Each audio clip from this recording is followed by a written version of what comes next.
Hi.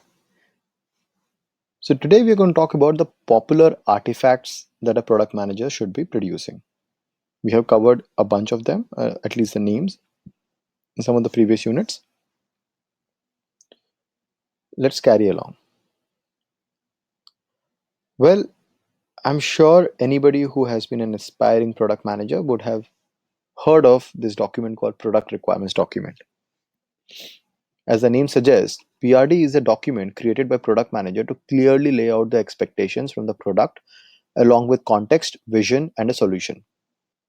This is often considered the single most important deliverable from a product manager. What is a PRD? Well, PRD is a living document created by a product manager. Living document because you will be continuously upgrading it, updating it. It is created by product manager for all the stakeholders to give a clear context, vision, problem, solution, acceptance criteria, and tracking plan.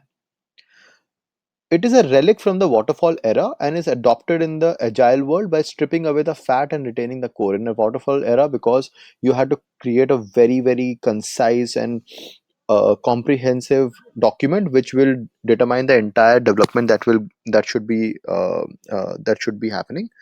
And because in waterfall, if there's a mistake that is conducted in mistake done in the early stages of requirement gathering, then all the downstream stages would be badly affected. Hence the documents tend to be very big. Okay. And in the agile world, what we did was essentially we stripped away all the fat and retaining just the core, right? With the advent of agile, there are two schools of thought though. Okay.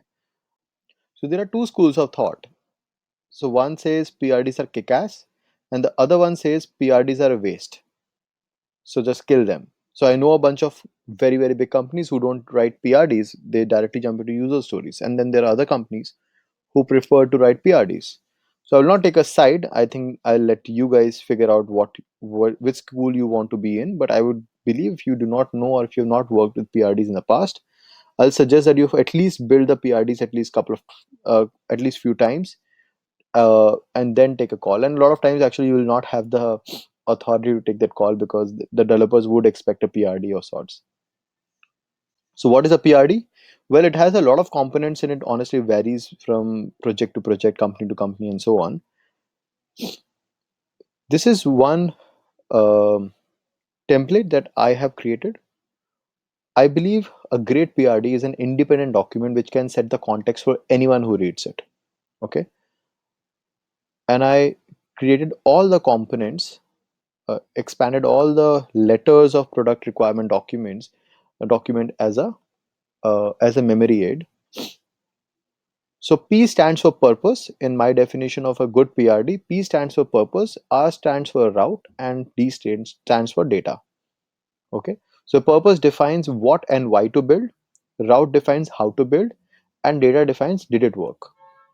So in the purpose, you will define the reason, the objective, the decision, the user, the actor, the timeline. So what and how, why. And in the route, you will define how to build it. That is the expectation, the quality, the user artifacts, the interaction requirements, the rules, the entity classes, the map processes. You have to map the processes. You have to define the exception flows. You have to define the non-functional requirements. You have to define technical requirements. You have to define the state machine.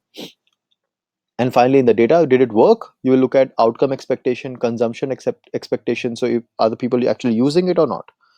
The utilization expectation, the measurement expectation, and so on. I've described all of these things in a blog post, which is accessible from the link given below. But I'll just say handle with caution because if you describe all of these, it will be too much unless your project particularly requires it. And I believe most of the projects don't require it. But the idea behind this entire PRD template was that this is a comprehensive template which talks about all the steps. Just use the steps or the describe just enough that is necessary. Okay. Some of the examples which I've shared here, I will suggest please go through at your own time to figure out what are the good examples of a PRD. Okay. PRD needed anymore? Well, like I described earlier, I will say the reason why a lot of people are saying it's not needed anymore is because it's too much documentation. The requirements are agile, so you don't have to like write a PRD. You can simply write user stories every week and just get along.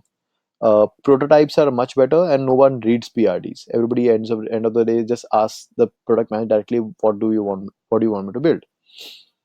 And the school of thought which believes PRDs are needed, they say yes because they believe structure is needed, ambiguity is fatal, and when you actually sit down and write a document, a longish document, one, you also yourself get a huge solid clarity on what you really want to build, right?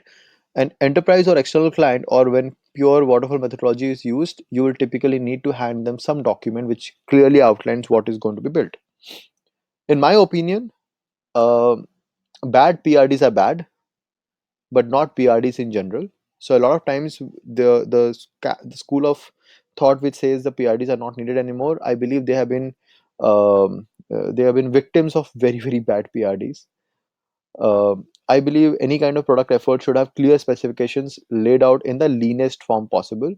Now, that lean form you can define at your own companies, but for a fact, I know that Google, Amazon, and all the big companies who have scaled up their product processes, they all follow some sort of a PRD, and I think I will lean towards them.